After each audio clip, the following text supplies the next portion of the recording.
जी cap 7 आज के lecture का आगाज करते हैं। आज के लेक्चर में लेक्चर नंबर 7 है और हम स्टडी करने जा रहे हैं नया concept regulators of companies in Pakistan. इससे पहले हमने क्या कंसेप्ट पढ़े हुए हैं? सबसे पहले हमने कुछ बेसिक, इस चैप्टर में जब स्टार्ट किया बेसिक फीचर्स पढ़े, टाइप्स ऑफ कंपनीज पढ़ी, एसोसिएशंस, नॉट फॉर प्रॉफिट के बारे में पढ़ा। आज रेगुलेटर्स के बारे में पढ़ रहे हैं, लेकिन पहले एसोसिएशन नॉट फॉर प्रॉफिट के क्वेश्चंस पढ़ लें।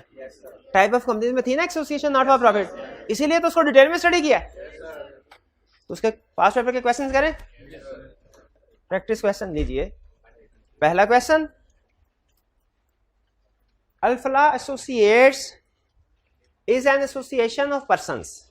It wants to register itself as a limited company but does not wish to include the word limited in its name. बताइए इसकी फरमाइश पूरी हो सकती है कंपनी नाम कैसे? एसोसिएशन नॉट फॉर प्रॉफिट के तौर पे इसकी रजिस्ट्रेशन हो जाए तब।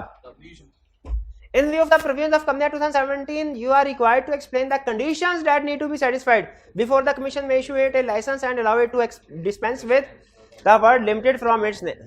Conditions बतानी है, जिससे पूछूंगा वही बताएगा। जी मेरे भाई आप बता दीजिए क्या कंडीशंस हैं? Capable of being formed as public limited company with which objects, useful social objects, for example education, promotion of education, health, science, art, religion. ठीक है, और दूसरी condition prohibits payment of dividend to its members. तीसरा, applies its profits in promoting its objects. Fourth, objectives are not against national interest and law of Pakistan. पांचवा, memorandum और article shall be accordance with form specified by commission. और एक छठी भी थी condition, commission में impose additional condition जो कि memorandum का हिस्सा बनाई जाएगी। Conditions clear? ठीक है, 5 कंडीशन याद है ना? वही पूछ रहे हैं, देखें क्वेश्चन पहचान लें, वही पूछ रहा है। ये कब आई कैप ने क्वेश्चन टेस्ट 2011 पुराना है, लेकिन आई कैप की बुक में है। ये नया क्वेश्चन आ गया। The licence of cancer research association issued under section 42, ये section 42 क्या वाला? एसोसिएशन नॉट फॉर प्रॉफिट का of Company Act 2017 was revoked by the commission as the affairs of CRA were conducted in manner prejudicial to public interest. Public interest के खिलाफ matter चल रहे थे, commission ने क्या किया? उसका लाइसेंस रिवोक कर दिया, कैंसिल कर दिया। जब लाइसेंस कैंसिल कर, चल ठीक है, आगे क्या कहता है? Under company act 2017 briefly discuss the effect of revocation of licence on CRA, its members and officers. बताइए लाइसेंस कैंसिल होने का इफेक्ट क्या होगा सीआरए पे?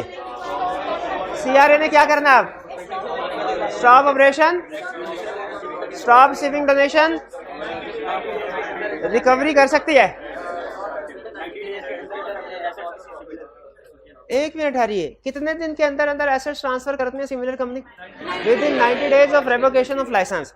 और फिर ट्रांसफर के बाद 15 दिन के अंदर रजिस्ट्रार को इन्फॉर्म करना है, और रजिस्ट्रार अगर रिपोर्ट को एक्सेप्ट कर ले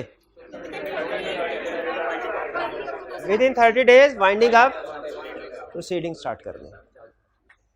और मेंबर्स और ऑफिसर्स पे इसका क्या इफेक्ट होगा? 5 साल तक वो ट्रांसफरिंग की कंपनी में कोई पोजीशन ऑफिसर डायरेक्टर के तौर पे होल्ड नहीं कर सकते, लेकिन ये 5 साल कब से काउंट होंगे? Transfer of assets. क्लियर? जी मेरे भाई। हाँ, ऑफिसर से मुराद एम्प्लॉइज है। एम्प्लॉइज भी, डायरेक्टर्स भी। एक जगह पे ना कंपनी लॉ में एक टर्म एक्सप्लेन की गई ऑफिसर, कहता है इससे मुराद चीफ एग्जीक्यूटिव भी हैं, डायरेक्टर्स भी, एम्प्लॉइज भी, और सारे भी, सीएफओ वगैरह, सीईओ वगैरह सब शामिल है इसमें। नेक्स्ट, ये क्वेश्चन क्लियर है? नेक्स्ट, मैसर शरीर general hospital is a company registered as association not for profit.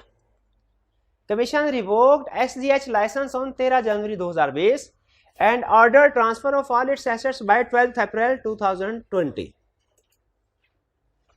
SGH management transferred all the assets. अब देखिए ऑर्डर कब उन्होंने किया? रिवोक किया 13 जनवरी। तो उसके बाद कितने दिन थे इनके पास ट्रांसफर करने? 90 डेज। ठीक है, तो उन्होंने 90 डेज का, जनवरी फरवरी मार्च, यानी तकरीबन 90 डेज बन जाते। SGH management transferred all the assets to good eye hospital another association not for profit on 3 April. उन्होंने 90 डेज से पहले ही ट्रांसफर कर दिए, तो पहले ट्रांसफर कर सकते हैं बिल्कुल 90 डेज के अंदर अंदर करने का। Required specify the period for which members and officers of SGH will not be eligible to hold any of. अच्छा, पहले जनरल प्रोविजन लिखनी है, फिर उसके बाद स्पेसिफिक डेट्स लिखनी है। जनरल प्रोविजन क्या है? 5 year from date of transfer of assets. यहाँ पे date of transfer of assets क्या है? 3 अप्रैल। इसका मतलब है इससे 5 साल बाद तक, यानी 2 अप्रैल 2025 तक। 2 अप्रैल 2025 तक ये गुड आई हॉस्पिटल में कोई ऑफिस होल्ड नहीं कर सकता। ऑफिस होल्ड करने का मतलब क्या है? किसी पोजीशन पे काम नहीं कर सकते। कोई एम्प्लॉय हो, सीएफओ, सीईओ, किसी पोजीशन पे काम नहीं कर सकते। चलिए, ये थे हमारे क्वेश्चंस, ये तो हो गए कंप्लीट जी। प्रोजेक्टर बंद कर दीजिएगा जी। अब इसके बाद चलते हैं हम अपने कंसेप्ट्स की तरफ। प्रीवियस लेक्चर में एक कंसेप्ट रह गया था, सिंगल मेंबर कंपनी वाला। सिंगल मेंबर कंपनी, ये रिमोट के पास है प्रोजेक्टर का। सिंगल मेंबर कंपनी का कंसेप्ट था। सिंगल मेंबर कंपनी कौन सी कंपनी होती है? जिसका एक ही मेंबर और वही उसका डायरेक्टर भी होता है। लेकिन चूंकि ये पर्सन कभी भी मर सकता है, तो एक ही मेंबर होगा, तो जब मरेगा तो इसका मतलब है मेंबर्स की तादाद मिनिमम नंबर से कम हो गई। तो इसीलिए ये पर्सन क्या करता है, लॉ ने कहा है कि आपके लिए जरूरी है कि सिंगल मेंबर कंपनी में जो सिंगल मेंबर है वो अपनी जिंदगी में एक पर्सन को नॉमिनेट कर जाए कि अगर मेरी कभी डेथ होती है तो मेरे बाद ये कंपनी को एज ए ट्रस्टी संभालेगा, एज ओनर नहीं, एज ट्रस्टी। पता है कौन होता है? अमानतदार। अमानत के तौर पे संभालेगा और मेरे जो कानूनी वारिसान है उनको ट्रांसफर कर देगा शेयर्स। सिंगल मेंबर कंपनी में सिंगल मेंबर ने नॉमिनेट करना है किसी एक पर्सन को एज ट्रस्टी। इसका काम क्या होता है ट्रस्टी का या नॉमिनेटेड पर्सन का? कि जब, अच्छा, ये पूरे चलते हुए बिजनेस में कभी नहीं आएगा, जब वो सिंगल मेंबर की डेथ हो जाती है तब आता है। और इसका मकसद क्या होता है कि कंपनी के फेयर्स को संभाले एज ट्रस्टी और जल्द से जल्द सारे शेयर्स लीगल हेयर्स को ट्रांसफर कर दे वाली बात। अच्छा, यहां पे 3 पॉसिबिलिटीज है। नंबर 1, लीगल हेयर्स अगर हो ही ना, लॉ इसके बारे में साइलेंट है, मोस्ट प्रोबेबली उस सूरत में ट्रस्टी ही। दूसरा, अगर लीगल हेयर एक है और वो सिंगल मेंबर कंपनी का सिंगल मेंबर बन जाएगा। तीसरा ट्विस्ट, अगर वाली वारसान 2 है शेयर्स, तो याद रखें शेयर्स उनमें ट्रांसफर होंगे जो भी इक्वल है, और दोनों चूंकि मेंबर्स बन गए, मेंबर्स की तादाद 2 हो गई, तो ये अब सिंगल मेंबर कंपनी नहीं है, ये अब other than single member private company बन गई। ठीक है, ये private company other than single member. ये क्लियर हो गया? ये सिंगल मेंबर कंपनी का रूल। इसके अलावा कोई क्वेश्चन पूछना चाहते हो तो पूछ जी। ओनर की डेथ ना हो लेकिन वो हॉस्पिटल में बहुत सीरियस कंडीशन में है, या फिर अगर वो सेम कोमा में चला गया, सेम सिचुएशन, वो जो ट्रस्टी है वो आ जाएगा सामने। यानी कोई भी ऐसी रीजन हो जाए जिसकी वजह से सिंगल मेंबर उस बिजनेस को ना संभाल पाए, उसका ज़हनी तवाज़ुन खराब हो जाए, फॉर एग्जांपल कुछ और चीज़ों की वजह से, तो फिर वो ट्रस्टी इसी काम के लिए होता है, वो फिर बिजनेस को संभालेगा और सिमिलर रोल प्ले करेगा। नहीं, ट्रस्टी का लीगल हेयर्स में से होना जरूरी नहीं है जी। और भी क्वेश्चन?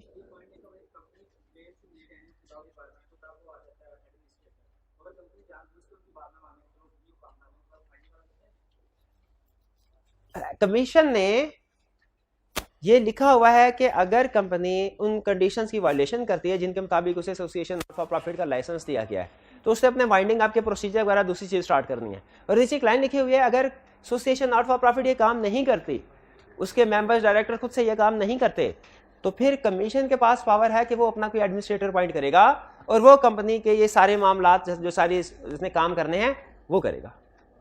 अगर कंपनी जानबूझ के ये स्टेप्स परफॉर्म नहीं करती कि वाइंडिंग अप से बच सके, तो फिर भी एडमिनिस्ट्रेटर जब अपॉइंट होगा आईसीसीबी की तरफ से, वो ये सारी जिम्मेदारियां पूरी करेगा। फिर एडमिनिस्ट्रेटर के अपॉइंट होने पे याद रखिएगा मैनेजमेंट टोटली जीरो हो जाती है। जैसे कभी अगर मार्शल लॉ लग जाए तो जितने भी एमएनएज वगैरह हैं, ये कि पार्लियामेंट है, ये क्या है, पार्क है।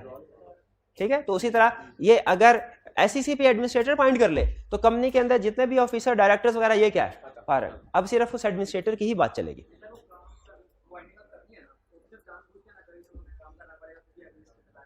हाँ तो ऐसे कर ले, कोई मसला नहीं है। अगर वो ये समझता है कि जी हम काम नहीं करते, एडमिनिस्ट्रेटर आके खुद ही काम कर लेगा, बैठ गया तो ठीक है। एडमिनिस्ट्रेटर को फिर जाहिर है वो कुछ फीस वगैरह देते हैं कंपनी के, वो जो उसका बनता है वो तो उसको मिलेगा। और कोई क्वेश्चन?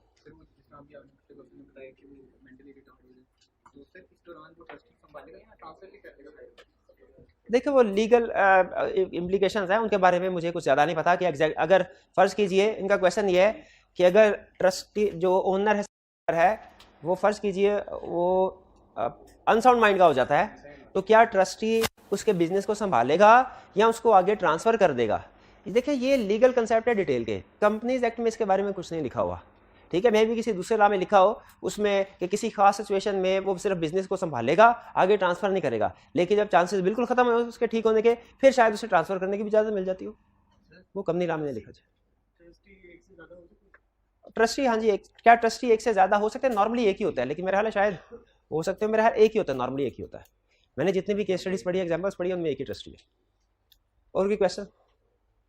चलिए अब हम स्टडी करते हैं अपना फ्रेश कंसेप्ट।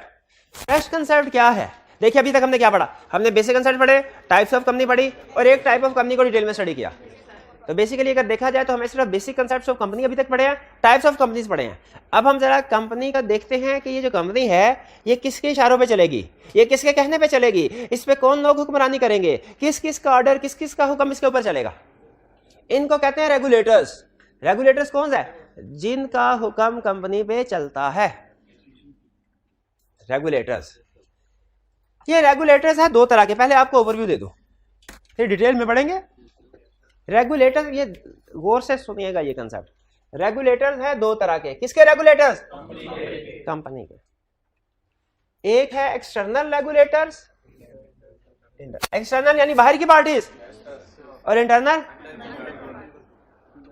बाहर की पार्टीज कौन कौन सी हैं? तीन, रजिस्ट्रार, SECP या जिसे कमीशन भी कहते हैं, या जिसे securities and exchange commission of Pakistan भी कहते हैं।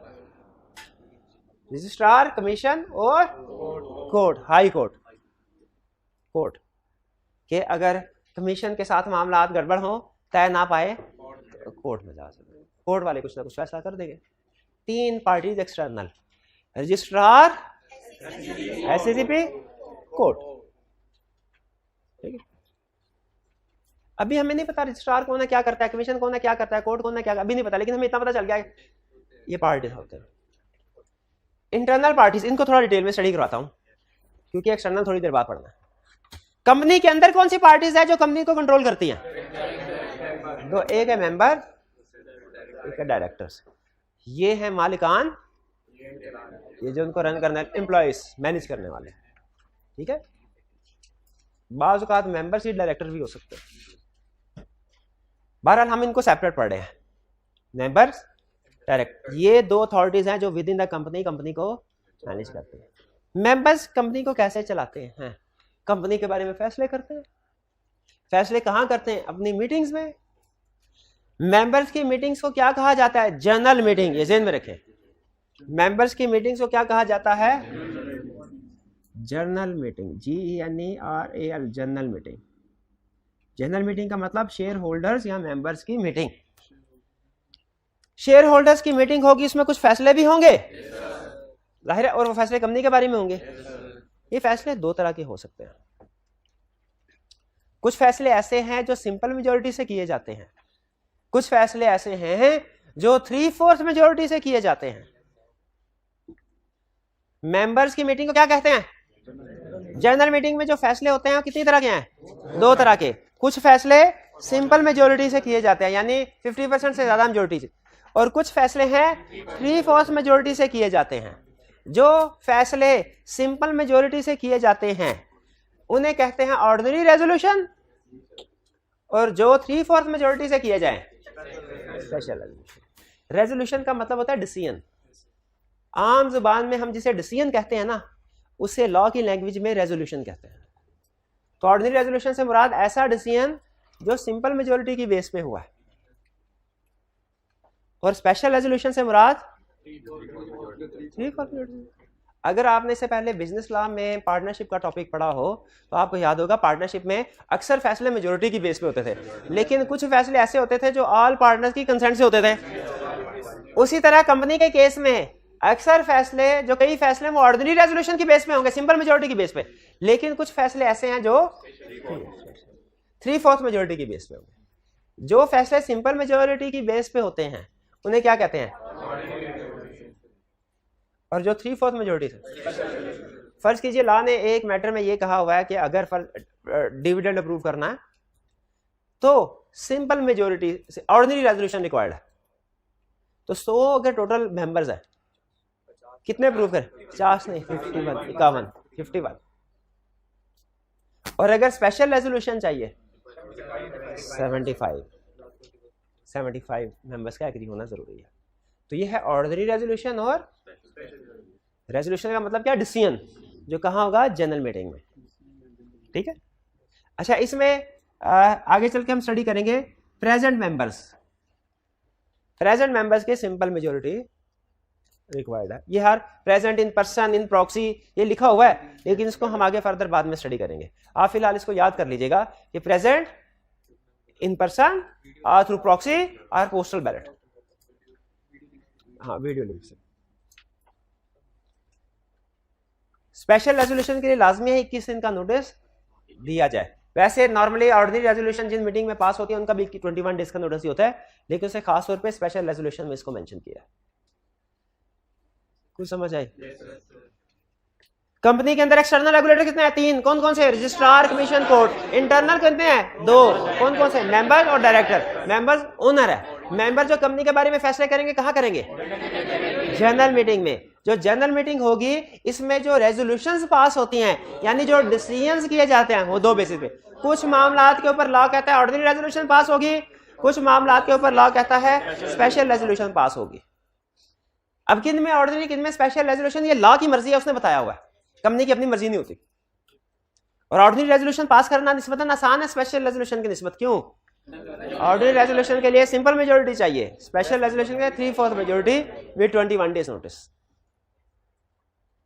ये इंटरनल क्लियर। अच्छा, और डायरेक्टर्स की मीटिंग को क्या कहते हैं? शेयर होल्डर्स की मीटिंग को कहते हैं जनरल मीटिंग। डायरेक्टर्स की मीटिंग को क्या कहते हैं?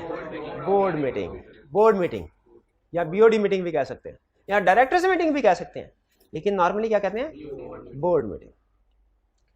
बोर्ड मीटिंग में जितने भी फैसले होते हैं वो सिंपल मेजोरिटी की बेस पे होते हैं। अच्छा, एक और चीज बता दूं, मेंबर्स की मीटिंग में डिफरेंट मेंबर्स होते हैं ना, किसी मेंबर के वोटिंग राइट्स कम होते हैं, किसी के ज्यादा होते हैं।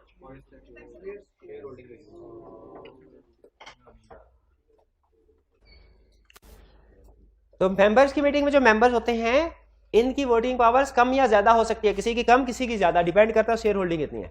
डायरेक्टर्स की मीटिंग में हर डायरेक्टर की वोटिंग पावर इक्वल होगी, सेम होगी, 1 होगी। डायरेक्टर्स की मीटिंग में जो डिसीजन होता है वो सिंपल मेजोरिटी की बेस पे होते हैं। हाँ, डायरेक्टर्स चूंकि डे टू डे बेसिस पे ऑफिस पे नहीं आते, इसीलिए ये अपना एक रिप्रेजेंटेटिव अपॉइंट कर दिया करते हैं, जिसे कहते हैं चीफ एग्जीक्यूटिव। तो चीफ एग्जीक्यूटिव डायरेक्टर्स के बिहाफ पे डे टू डे बेसिस पे कंपनी को रन करता है। डायरेक्टर्स हर महीने, 2 महीने, 3 महीने बाद आके चीफ एग्जीक्यूटिव से हिसाब किताब ले लेते हैं उसका।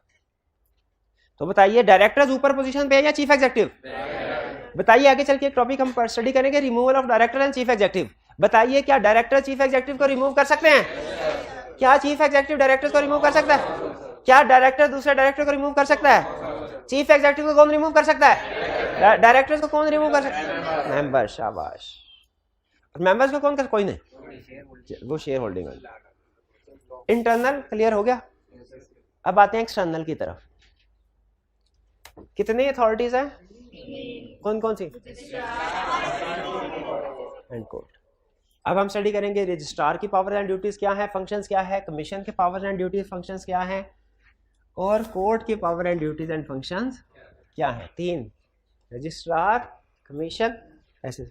अच्छा, एक चीज ध्यान में रखिएगा, कमीशन एक ऑर्गेनाइजेशन है, रजिस्ट्रार इसके अंदर बैठा हुआ एक ऑफिशियल है। जैसे मैं आपसे कहूं एक यूनिवर्सिटी और वाइस चांसलर, फर्क है ना? यूनिवर्सिटी एक पूरी ऑर्गेनाइजेशन है और वाइस चांसलर एक पर्सन है। और सम टाइम होता है रजिस्ट्रार, जो कि यूनिवर्सिटी के मामलात को शायद देखता है, एग्जाम्स वगैरह और इस तरह की चीजें। ऐसे ही है ना? आप नहीं पढ़े वैसे? अच्छा, मैं भी गया था 2-3 हफ्ते के लिए यूनिवर्सिटी, और बड़ी मशहूर यूनिवर्सिटी थी वो, जितना पंजाब यूनिवर्सिटी वो जितना 2-3 हफ्तों में पढ़ा था, मैंने कहा इतना तो मैं 3 घंटों में पढ़ लेता हूँ। उस वक्त मैं सीए शुरू कर चुका था, मैंने एमकॉम साथ स्टार्ट किया और साथ ही सीए भी स्टार्ट किया था। तो सीए में तो आदत होती थी पढ़ने की, वो मैंने कहा वो इतना तो एक दिन में मैं पढ़ लेता, उधर 2 हफ्ते हो गए चैप्टर खत्म ही नहीं हो रहा। मैं बाय बाय करते, मैंने कहा मैंने नहीं पढ़ता इधर। तो बहरहाल तो रजिस्ट्रार नहीं, अगर आप चार्टर्ड अकाउंटेंट हैं तो आपको इक्विवेलेंट सर्टिफिकेट मिलता है एमकॉम के इक्विवेलेंट। तो मैंने वो छोड़ दिया था एमकॉम, लेकिन इसके बावजूद भी एमकॉम का इक्विवेलेंट सर्टिफिकेट पड़ा हुआ मेरे पास। चलिए आगे चलते हैं। रजिस्ट्रार, कमीशन और कोर्ट। रजिस्ट्रार कौन है? कमीशन एक ऑर्गेनाइजेशन, उसके अंदर बैठा हुआ एक ऑफिसर, जिसका काम क्या है? इसका सबसे बड़ा काम एक ही है, जिसकी वजह से इसका नाम पड़ा है, क्या? कंपनीज को रजिस्टर करना, रजिस्टर कर। यूं समझ लीजिए कंसेप्ट बिल्ड करने के लिए ये सबऑर्डिनेट है और ये इसका बॉस है, ठीक है? ये इस्लामाबाद में होता है, ये जगह जगह होता है, मतलब इसके सब ऑफिसेज हैं, सब ऑफिसेज में ये बैठा होता है। अच्छा, रजिस्ट्रार क्या है? जिसका काम है कंपनीज को रजिस्टर करना। रफ कंसेप्ट बताता हूं आपको, रफ कंसेप्ट। कंपनी से रिलेटेड जो day to day routine nature के मामलात होते हैं, उन्हें कौन डील करता है? रजिस्ट्रार। और कंपनी से रिलेटेड जो सेंसिटिव, क्रिटिकल, ज्यादा इंपॉर्टेंस वाले मामलात होते हैं, उन्हें कौन डील करता है? SCC, commission. और अगर कभी कंपनी का और कमीशन का झगड़ा हो जाए, कमीशन के फैसले से कंपनी मुतमिन नहीं है, तो कोर्ट में जा सकते हैं, उस सूरत में कोर्ट है। ज्यादातर हमारा जो, वैसे तो वास्ता पूरे सिलेबस में हमारा तीनों से पढ़ा करेगा, तो यूं समझिए एक तरह से मैं आपको आपके सिलेबस का ओवरव्यू करवा रहा हूं, पूरे सिलेबस का ओवरव्यू एक तरह से, क्योंकि ये जो कंसेप्ट्स डिस्कस हो रहे हैं ये आगे चल के मुख्तलिफ चैप्टर्स में आएंगे। इनमें चैप्टर 1 के भी कंसेप्ट्स हैं और लास्ट चैप्टर 12 है ना, चैप्टर 12 के भी कंसेप्ट्स, हर चैप्टर में दरमियान में से भी कुछ कुछ कंसेप्ट्स हैं। तो ये एक तरह से यूं समझिए कि आपको पूरा सिलेबस का ट्रेलर दिखाने लगे हम। रजिस्ट्रार के फंक्शंस क्या है? सबसे पहला काम क्या है रजिस्ट्रार का? रजिस्टर करना कंपनी को। कंपनी को रजिस्टर करने का मतलब होता है कंपनी के मेमोरेंडम ऑफ एसोसिएशन और आर्टिकल्स ऑफ एसोसिएशन को रजिस्टर करना, क्योंकि लॉ एक जगह पे लिखता है registration of memorandum is equal to registration of a company. तो रजिस्ट्रार का पहला और सबसे बड़ा ऑब्जेक्टिव क्या है? मेमोरेंडम और आर्टिकल को रजिस्टर करना। रजिस्टर हो जाए तो एक सर्टिफिकेट इशू करना, सर्टिफिकेट ऑफ इनकॉर्पोरेशन, जो इस बात का सबूत है कि कंपनी इनकॉर्पोरेट हो चुकी है। जिस तरह हम नेचुरल पर्सन का बर्थ सर्टिफिकेट होता है ना, उसी तरह आर्टिफिशियल पर्सन का भी बर्थ सर्टिफिकेट होता है, जिसे क्या कहते हैं? Certificate of incorporation. ये ध्यान में रखिएगा, सर्टिफिकेट ऑफ इनकॉर्पोरेशन के ऊपर एक डेट होती है, कंपनी का नाम पता वगैरह टाइप लिखा होता है, लेकिन एक डेट होती है। और लीगल पॉइंट ध्यान में रखिएगा, इस डेट से पहले कंपनी एग्जिस्ट नहीं करती, इस डेट की बात करती है।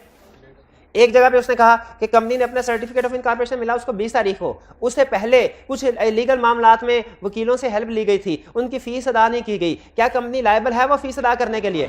हमने कहा नहीं, इसलिए कि जो कॉन्ट्रैक्ट कंपनी के पैदा होने से पहले हुआ, कंपनी उसके लिए लायबल कैसे हो सकती है? जिस कॉन्ट्रैक्ट में कंपनी एक पार्टी ही नहीं है, चाहे वो उसी के लिए किया गया हो, ठीक है, उसके लिए कंपनी लायबल नहीं। कंपनी किन कॉन्ट्रैक्ट के लिए लायबल होगी?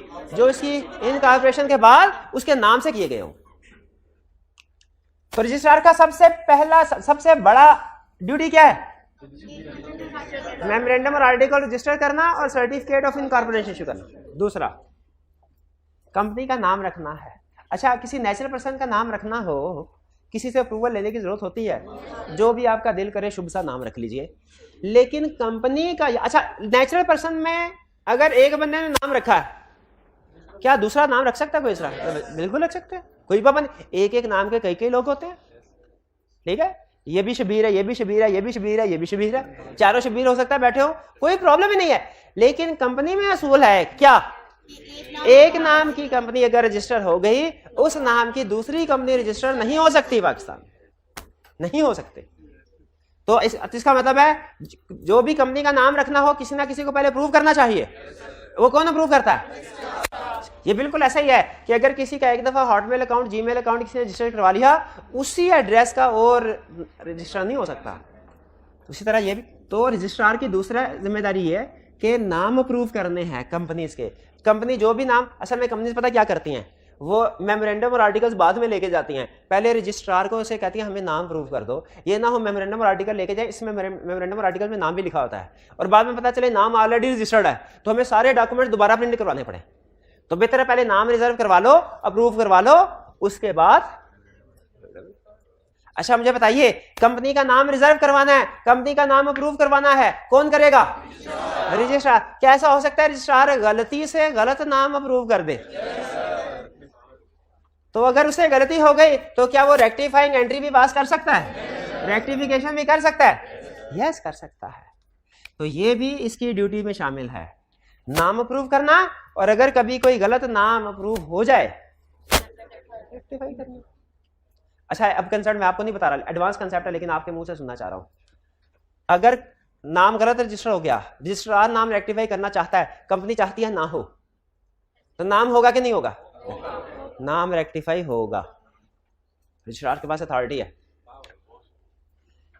मेमोरेंडम और आर्टिकल्स एक दफा देखिए, नाम एक दफा अगर गलत रजिस्टर हो गया बाद में रेक्टिफिकेशन हो सकती है। उसी तरह बताइए मेमोरेंडम और आर्टिकल्स अगर एक दफा रजिस्टर हो जाए उनमें बाद में अल्टरेशन हो सकती है? हो सकती है अल्टरेशन? कैसे हो? अच्छा मैं आपको बताता हूँ मेमोरेंडम में लिखा क्या क्या होता है, आपने मुझे बताना है इसमें अल्टरेशन हो सकती है कि नहीं। मेमोरेंडम में कंपनी का नाम लिखा होता है, नाम बदल या कंपनी नाम बदल सकती है। मेमोरेंडम में कंपनी का ऑथोराइज शेयर कैपिटल लिखा होता है, इसका मतलब है ऑथोराइज शेयर कैपिटल बढ़ाना है तो मेमोरेंडम की अल्टरेशन करानी पड़ेगी।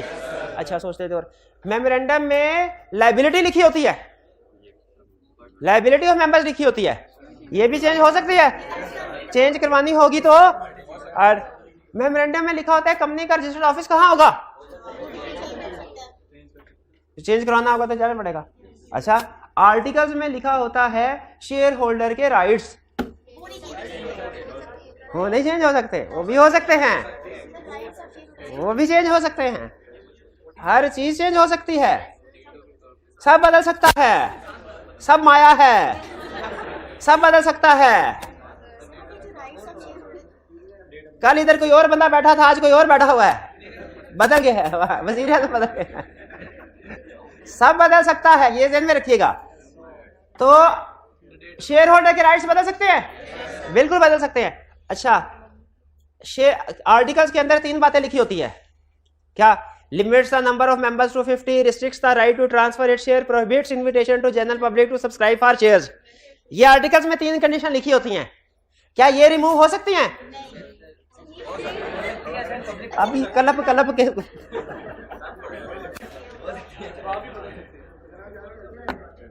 मैं याद करके आया हूँ, मेरी बहन को रोजा लग रहा होगा, मैं याद करके आया हूँ। हाँ प्राइवेट कंपनी, इसका मतलब ये हुआ कि प्राइवेट कंपनी से पब्लिक कंपनी में भी कन्वर्ट हो सकती है। शाबाश शाबाश। तो प्राइवेट कंपनी से अगर पब्लिक कंपनी में कन्वर्ट करना है तो क्या करना होगा? शाबाश, आर्टिकल्स के अंदर तीनों कंडीशन रिमूव कर दें, इनको उड़ा दें। भाई क्लियर हो गया? अब ये बातें समझ आ रही है आपको कि रजिस्ट्रार ने और आर्टिकल को रजिस्टर करना है और सर्टिफिकेट ऑफ इनकॉर्पोरेशन इशू करना है। फिर रजिस्ट्रार की ड्यूटी में शामिल है कंपनी का नाम अप्रूव करना और अगर गलत नाम रजिस्टर इसको रेक्टिफाई करना। फिर रजिस्ट्रार की जिम्मेदारी है कि अगर कंपनी ने मेमोरेंडम या आर्टिकल्स में अल्टरेशन करवानी हो तो वो भी करवा, और वो ऑर्डर करेगा। इसका मतलब है मेमोरेंडम और आर्टिकल्स में अल्टरेशन करवानी हो किसके पास जाना है? To issue certificate of commencement of business. अच्छा मुझे ये बताइए कि एक है बर्थ सर्टिफिकेट जो इस बात का सबूत है क्या क्या पैदा हो गए कि नहीं, इस बात लीगल सबूत है, प्रूफ है इस बात का। एक है आईडी कार्ड जो 18 साल की उम्र में बनता है, ठीक है, जो इस बात का सबूत है कि अब आप बड़े हो गए, समझदार हो गए हैं, कुछ ऐसे लीगल काम जो आप पहले नहीं कर सकते थे अब कर सकते हैं, अब कर सकते हैं।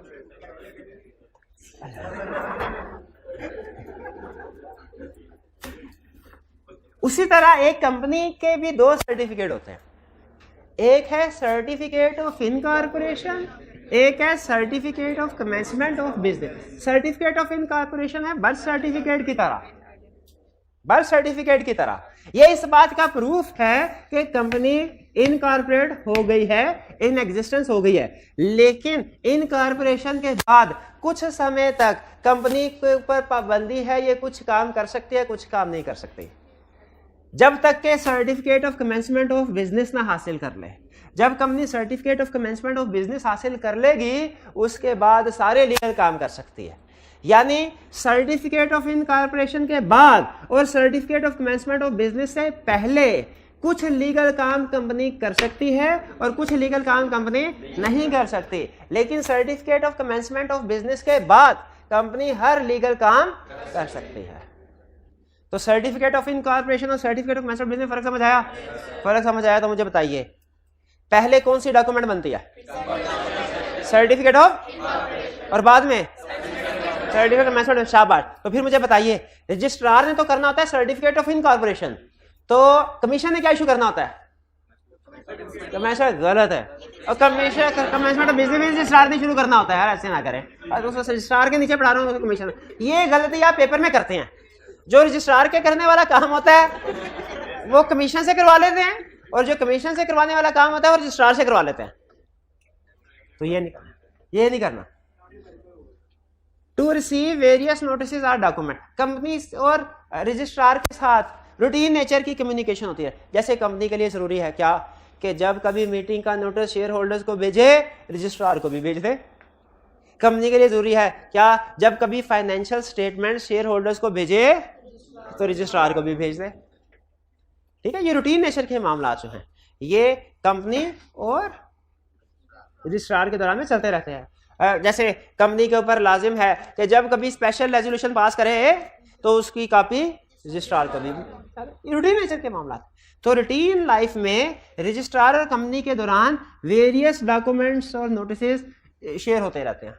कंपनी रजिस्ट्रार को रूटीन नेचर के डॉक्यूमेंट सेंड करती रहती है। ठीक है, फिर extension of annual general meeting. General meeting आपको पता क्या होती है? शाबाश, शेयर होल्डर्स की मीटिंग। शेयर होल्डर की मीटिंग के डिफरेंट टाइप्स हैं। एनुअल जनरल, जो एक मीटिंग हुआ जो हर साल होती है, एनुअल जनरल मीटिंग, और दो मीटिंग्स हैं जो हर साल नहीं होती, कभी कभार होती हैं, उन्हें हम कुछ और कहते हैं, उन्हें हम एनुअल जनरल मीटिंग नहीं कहते। तो जनरल मीटिंग की कितनी टाइप्स हैं? 3 टाइप्स हैं। एक वो मीटिंग जो हर साल होती है उसे क्या कहते हैं? एनुअल जनरल मीटिंग या एजीएम। एक वो मीटिंग जो कभी कभार होती है उसे कहते हैं एक्स्ट्राऑर्डिनरी जनरल मीटिंग। और एक वो मीटिंग जो जिंदगी में सिर्फ एक बार होती है, कंपनी की जिंदगी में सिर्फ एक बार होती है, वो होती है स्टैट्यूटरी मीटिंग। Statutory meeting. लेकिन हम किस मीटिंग की बात कर रहे हैं? जो हर साल होती है। अच्छा, कंपनी की मर्जी है, जब मर्जी कंडक्ट करवा लें, या लाने कोई टाइम दिया होगा? शायद जैसे 4 महीने दिए हों कि कंपनी के लिए जरूरी है अपना ईयर एंड खत्म होने के 4 महीने के अंदर अंदर एजीएम कंडक्ट करवाए।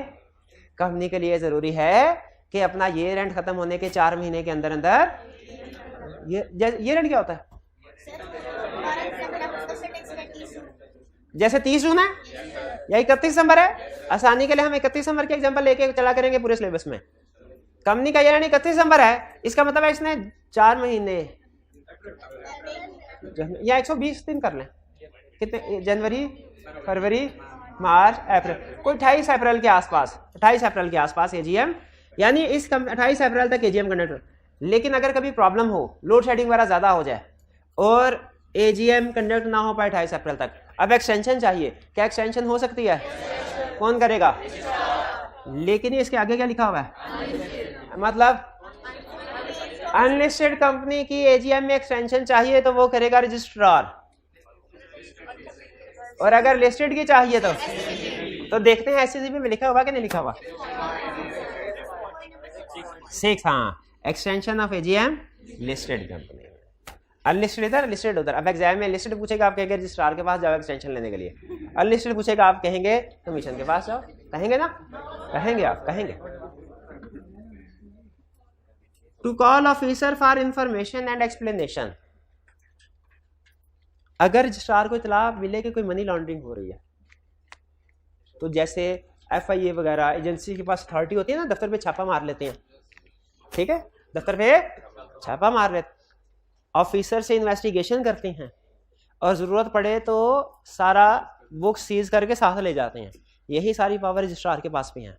अगर उसे पता चले कि कंपनी कोई गड़बड़ में इन्वॉल्व है, फ्रॉड में, तो रजिस्ट्रार के पास पावर्स है क्या, वो ऑफिसर्स को बुला के उनसे इन्वेस्टिगेशन, इंफॉर्मेशन, एक्सप्लेनेशन ले सकता है कि भाई क्या चल रहा है कंपनी में।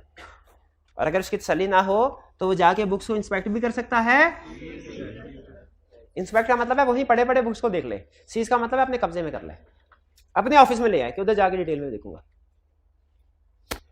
और to keep record of mortgage and charges. Mortgage and charges क्या होते हैं? अगर नेचुरल पर्सन किसी से उधार लेता है, इसको इन्होंने इस भाई से उधार ले लिया, क्या इन्हें किसी को बताने की जरूरत है कि मैंने उधार लिया हुआ है? नहीं जरूरत। लेकिन कंपनी के लिए लाजमी है कि वो किसी भी बैंक से जब उधार ले, उसके बदले में जो भी मॉर्टगेज, प्लेज वगैरह जो भी जमानत के तौर पर लिखवाएं, तो वो किसी को बताए। किसको बताए? और रजिस्ट्रार अपने पास एक रिकॉर्ड रखेगा कि किस कंपनी ने कब कब किस बैंक से लोन लिए हैं और सिक्योरिटी में क्या चीजें रजिस्टर करवाई हुई हैं। ये क्लियर हुआ? रिकॉर्ड एक दफा चार्ज छोटे मोटे नॉमिनल होते हैं, एक दफा आप इनको पढ़ लीजिए और मुझे बताइए कि क्या समझ आ गई आपको।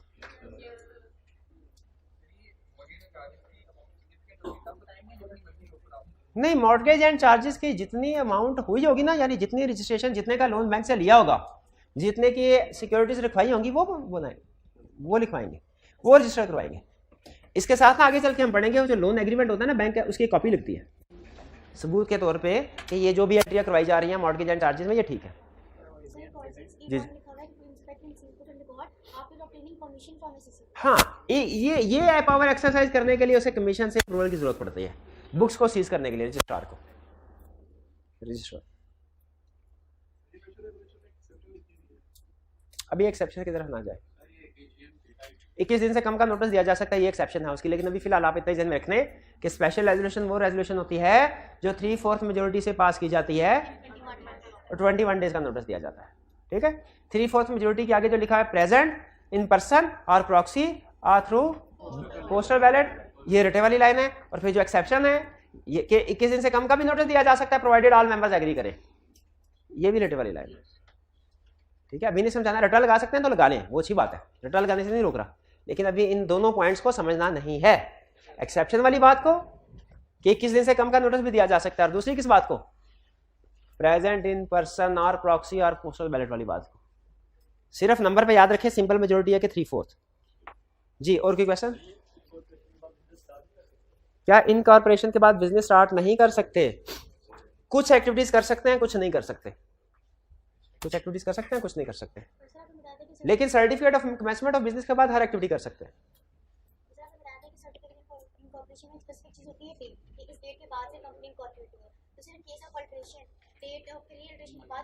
हाँ जी बिल्कुल, ये जो अल्ट्रेशन होगी ये डेफिनेटली जो पहले मेमोरेंडम या आर्टिकल रजिस्टर हुआ है उसके बाद होगी, उसके बाद होगी।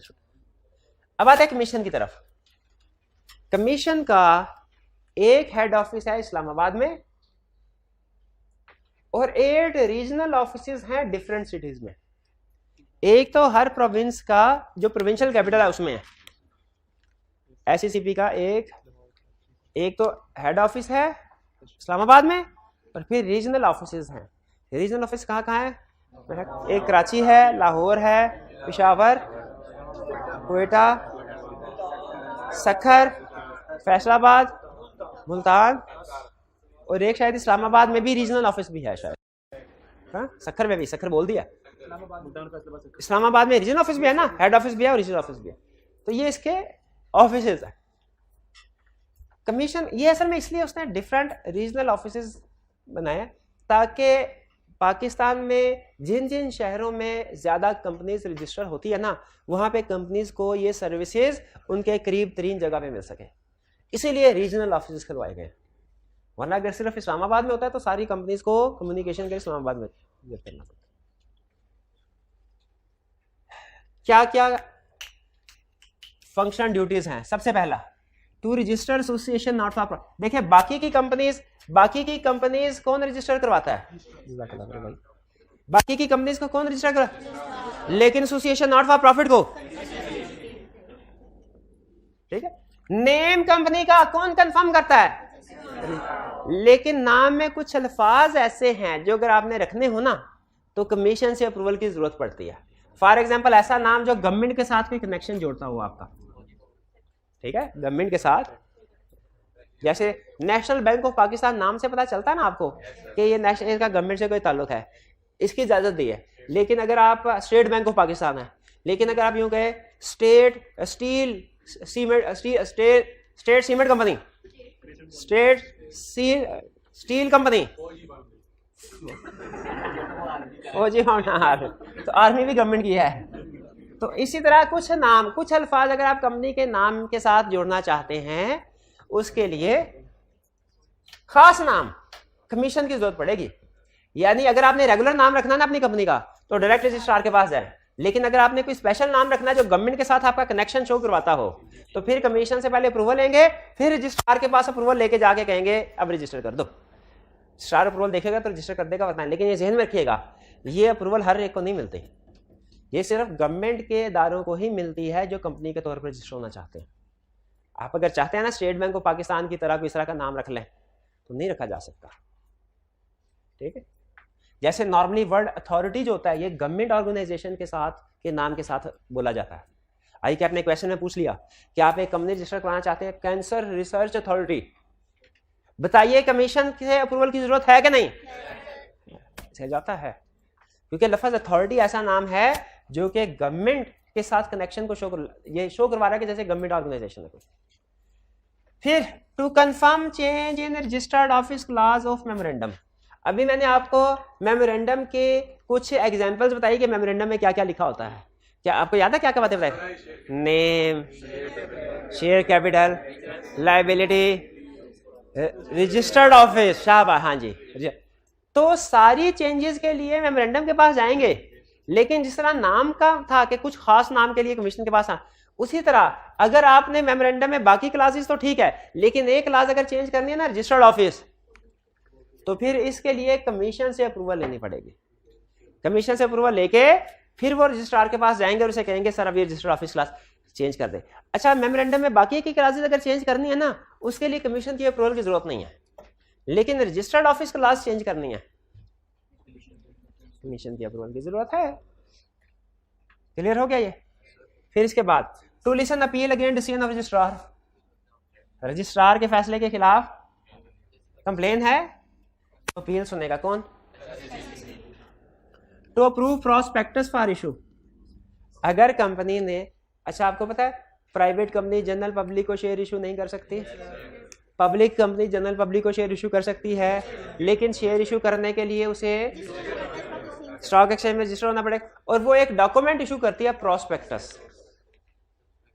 जनरल पब्लिक से पैसे इकट्ठे करने के लिए जो मशहूरी की जाती है, जो डॉक्यूमेंट इशू की जाती है, उसे कहते हैं प्रॉस्पेक्टस। और प्रॉस्पेक्टस इशू करने से पहले कमीशन से अप्रूवल लेना जरूरी है। ये कमीशन ने इसलिए अप्रूवल रखी हुई है कि बाज़ औक़ात कंपनीज ज्यादा पैसे इकट्ठे करने के चक्कर में ना प्रॉस्पेक्टस में झूठी सच्ची कहानियां लिख देती हैं। तो कमीशन ने कहा नहीं, मेरी नजर होगी कि जितने भी प्रॉस्पेक्टस इशू हो रहे हैं ना जनरल पब्लिक से पैसे इकट्ठे करने के लिए, मैं देखूंगा कि वो मेरी रिक्वायरमेंट्स को पूरा कर रहे हैं कि नहीं, जो मैंने कहा हुआ है कि ये चीजें लिखनी है, ये चीजें नहीं लिखनी। एक्सटेंशन ऑफ एजीएम पढ़ लिया हमने। टू कॉल जनरल मीटिंग क्या होती है?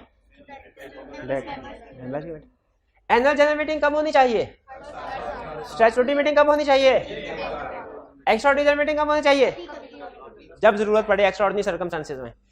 अगर मीटिंग होनी चाहिए कोई जनरल मीटिंग, लेकिन कंपनी के डायरेक्टर उसको कॉल नहीं कर रहे, तो कमीशन अगर चाहे तो खुद कॉल कर सकता है। अगर कंपनी डिफॉल्ट करे होल्डिंग ऑफ एजीएम में, कंपनी, अच्छा याद रखिएगा एक चीज, लॉ में जहां कहीं कोई काम मेंबर ने करना होता है ना, लॉ क्या कहता है? Member shall do this. जहां कोई काम डायरेक्टर्स ने करना होता है, लॉ क्या कहता है? Director shall do this. और जहां कोई काम मेंबर्स या डायरेक्टर्स दोनों में से कोई भी कर दे तो चलेगा, वहां पे लॉ कहता है कंपनी शैल डू दिस। मतलब कंपनी का मतलब क्या? डायरेक्टर या मेंबर जो भी कर दे तो चलेगा। तो अगर मीटिंग, जनरल मीटिंग कॉल होनी चाहिए लेकिन मेंबर डायरेक्टर्स कॉल नहीं कर रहे, तो कमीशन खुद ऑर्डर करके मीटिंग कंडक्ट करवा देगा। अच्छा, बाकी लोगों को लोन तो डायरेक्टर्स देते हैं, कंपनी के एम्प्लॉयज को लोन कौन देते हैं? और डायरेक्टर्स को लोन कौन देगा? मतलब लोन अप्रूव कौन करेगा? जाएगा या कंपनी के खातों से ही, लेकिन अप्रूव कौन करेगा? ये इसलिए कि अगर ये प्रोविजन ना होती तो मेंबर्स का सारा कैपिटल डायरेक्टर्स एक दूसरे को ही लोन दे देते। ऐसे होता कि नहीं होता? इसलिए उसने कहा नहीं भाई, अगर डायरेक्टर्स ने दूसरे एम्प्लॉइज को लोन देना है तो खुद ही दे दे, लेकिन अगर डायरेक्टर्स ने खुद लोन लेना है तो आके मेरे से अप्रूवल ले।